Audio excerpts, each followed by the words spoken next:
at Easter time, it's really good for us to have a good think about the whole of the Easter story and how that first came about. Now, Christians think about Easter time before Easter happens. There's something where we count the days to Easter, which is called Lent, and there's also something just before Easter, which is called Holy Week, when we think about the days before Jesus died and rose again and the things that happened during that time, leading up to that special day when Jesus was alive again.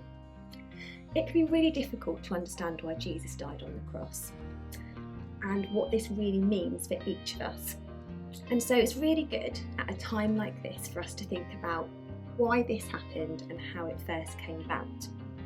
So to help us do this, it's really good for us to think about how wonderful God is and how pure He is and how God is holy and He is 100% love. And how if something is the opposite of love, it would be, say, broken love. And if you had shown broken love, like lots of the people in the Old Testament had done, then you'd be quite far apart from God. So love would be like, say, up here, and broken love would be down here. Now, Adam and Eve were the first people in the world to show broken love, and this meant that they felt far apart from God.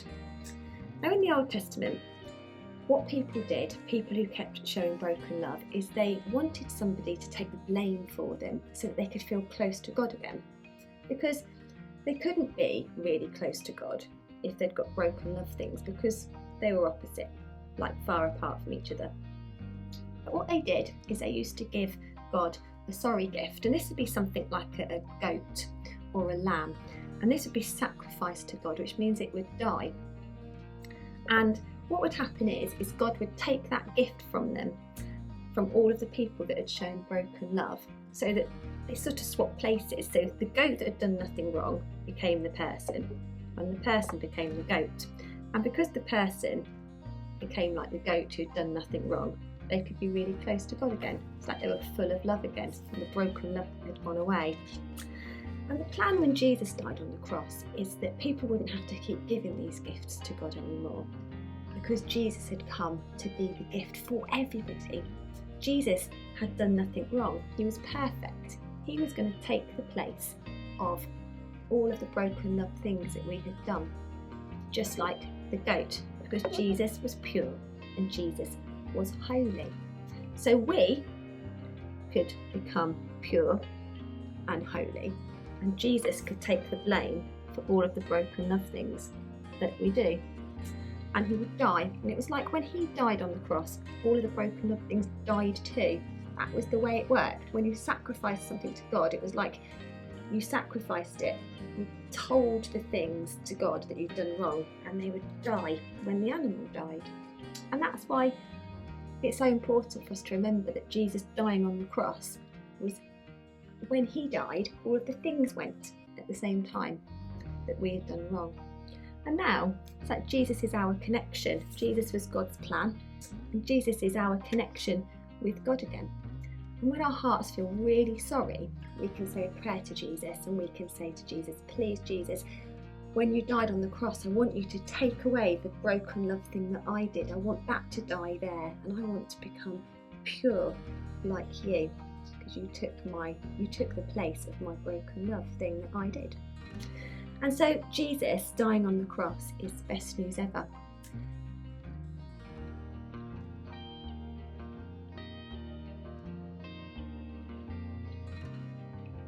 So the first day of Holy Week is called Palm Sunday, and Palm Sunday is when Jesus came into Jerusalem. Now, Jesus was going to be dying on the cross soon, but before that day happened, He was being celebrated as He rode in on a donkey. Jesus' special friends, the disciples, were with Him, and Jesus had the most amazing welcome from crowds and crowds of people. People had heard about Jesus and the amazing miracles that He had been doing, and about how much of God's love He was sharing with people. And when the people saw Him, they waved branches, which were palm leaves, and they laid them down as a path for Jesus to ride on. A little bit like you might lay down like a red carpet when somebody important comes to visit a town or somewhere that you are, maybe at an event. And so this is what happened on Palm Sunday. Jesus rode in on a donkey, and the palm leaves were being waved and branches were being waved, and people were cheering and calling out, "Hosanna, Hosanna in the highest." And this was Palm Sunday.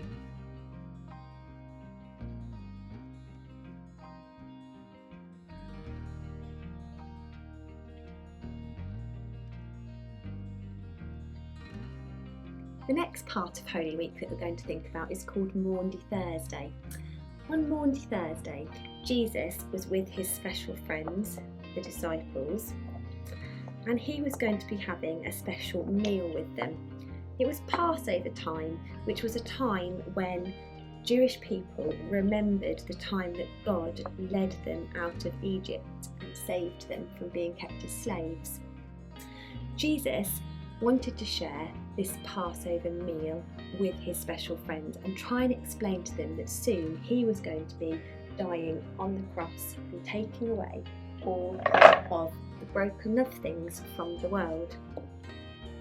And so this is how he tried to explain it to them. Jesus took some bread and he took some wine, and he held the bread up and he said to his special friends, "This is my body broken for you." And he broke the bread. Because when somebody dies on the cross, then actually their body was going to be broken. That's almost like the broken love things were being broken away, so that they weren't there anymore. Next, he took some wine and he said to his special friends, "This is my blood that is shed for you." Because again, if somebody dies on the cross and their body is broken, then their body would bleed. And that is what was going to happen to Jesus. Now, because it's such an important thing for Christians then and Christians today to know that Jesus died and he took the place for all of the broken love things that we have done, this meal, which is called communion or the Last Supper, is a really special meal so that Christians today can think about how Jesus has done such an amazing thing by taking the place of all of the things that they have done wrong. And so that's what we think about on Maundy Thursday.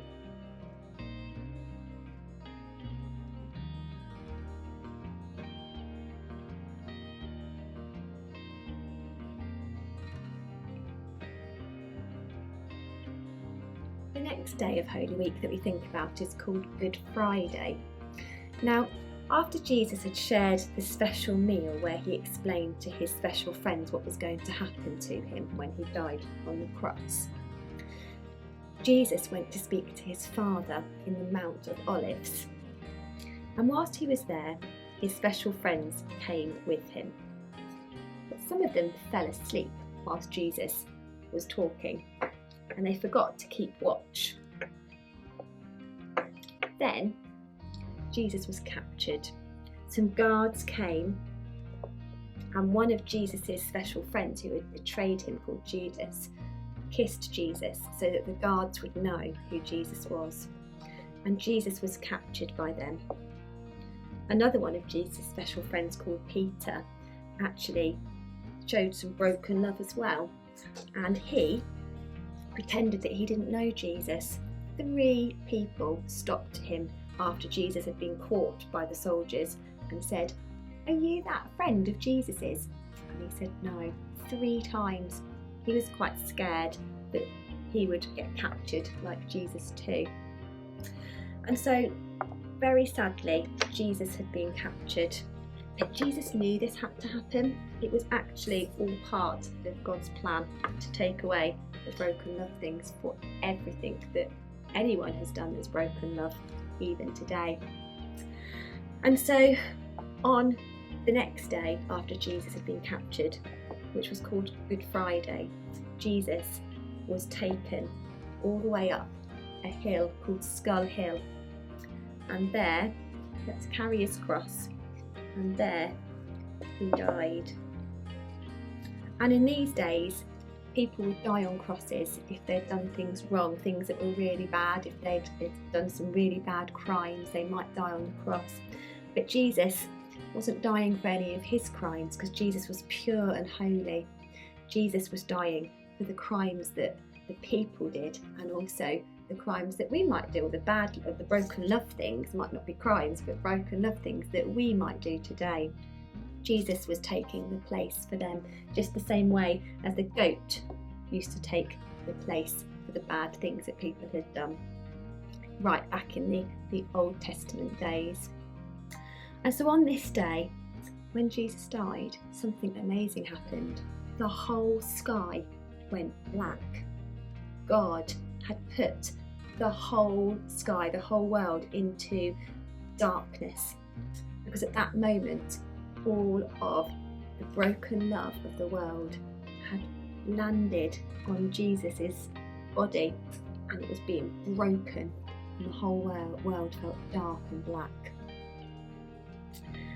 But do you know, the reason this day is called Good Friday is because it is so good for everybody who knows and loves Jesus. Because now, when we do broken love things, we can know that Jesus has taken all of them. He's taken every single broken love thing that we've done, and he's taken the blame for those things, so that we can take the place of Jesus, and we can be set free, and we can be pure and close to God again, so that God isn't up here and us down here, that we can come up and be close to God again. And so this is a good day for Christians to remember to be thankful to Jesus for what he has done. And that's what we remember on Good Friday.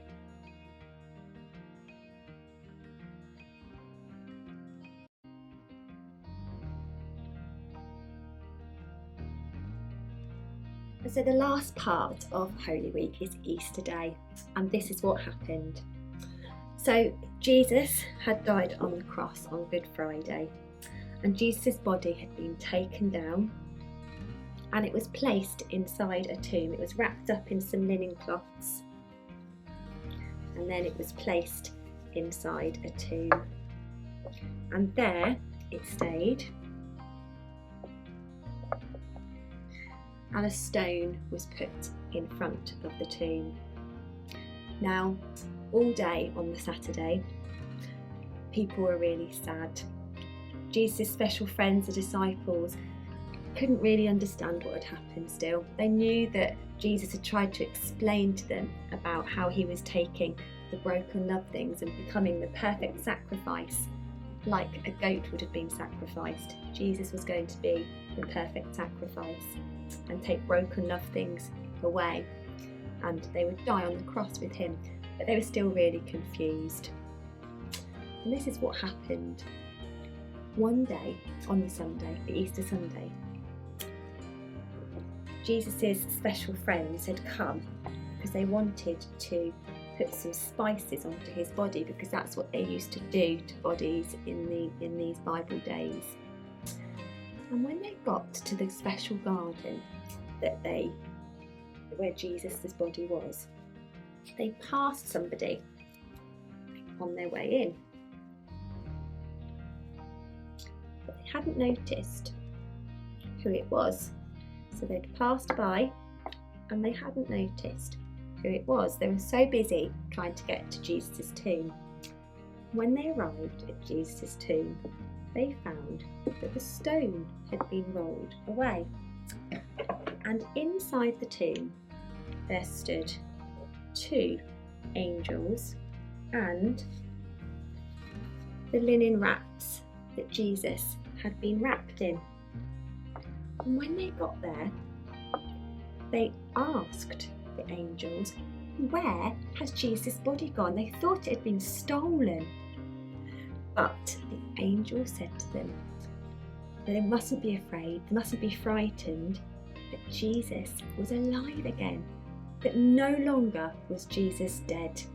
Jesus' body had been here, but now, by God's power, Jesus had become alive again.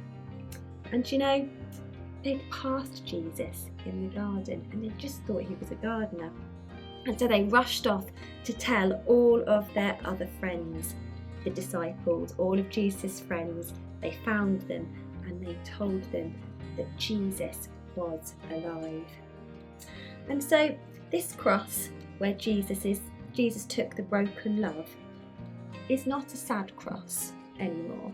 It's a cross where we can celebrate that when Jesus died and the broken love things died, that actually he did not stay dead. Jesus shows us that after people have died, like he did, that they can be alive again and live together in God's kingdom. And so now our Easter cross is a bright and happy cross as we remember the promise that God has given us, that one day we can live in a new kingdom with him, in God's kingdom with him, in a new world with Jesus and God forever. And that's why Easter Day, Easter Sunday, the last day of Holy Week, is the best day ever, and it's a day that we get to celebrate and be thankful to God and Jesus that Jesus came to show us that he can take broken love away, and that then one day we get to have a new life with Jesus and God in God's kingdom.